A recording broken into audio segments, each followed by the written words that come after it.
పొద్దున్నే 6 కల్లా అయితే వర్క్ అంతా ఫినిష్ అయిపోయింది. పిల్లల్ని కూడా స్నానం చేపిచ్చేసి టిఫిన్ పెట్టేసి ఇక్కడైతే మధ్యాహ్నం క్యారేజ్ కూడా పెట్టేశాను. ఇదంతా అయిపోయిన తర్వాత నేను కూడా రెడీ అయిపోయి అయితే బస్సులో వెళ్తున్నాను. ఎక్కడికంటే మా రిలేటివ్స్ మ్యారేజ్ ఉంటే అయితే వెళ్తున్నాను. ఇక్కడ చూడండి అసలు ఏం కనిపించట్లేదు. వ్యూ అయితే మొత్తం మంచుతో నిండిపోయింది.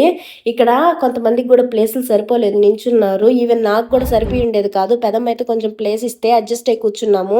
ఇక్కడ కొంతమందికి వరికోత కూడా అయిపోయింది. ఈ ప్లేస్ కానీ మీరు గుర్తుపట్టుంటే ఖచ్చితంగా అయితే కామెంట్ చేయండి. ఇప్పుడు కన్స్ట్రక్షన్ జరుగుతుంది. ఇలా చూస్తుండగానే పెళ్లి మండపం అయితే వచ్చేసింది. ఫస్ట్ అయితే మేము టిఫిన్కి అయితే వెళ్ళిపోయాము. తర్వాత టిఫిన్ తిని వచ్చి కూర్చునేసరికి అయితే పెళ్లి కూతురు అప్పుడే వచ్చింది. ఇక్కడైతే మొత్తం లైట్లు అయితే పెట్టేశారు, ఏం కనిపించట్లేదు.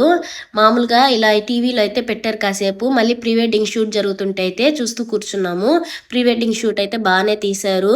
ఇలా చూస్తుండగానే అయితే అక్షంతలు తీసుకోమని అయితే తీసుకొచ్చారు. ఇక్కడైతే కళ్ళద్దుకొని అక్షంతలు అయితే తీసుకున్నాము. తాళి కట్టిన తర్వాత అక్షంతలు వేసేసి దీవించి అయితే వెళ్ళిపోయాం. Bye bye.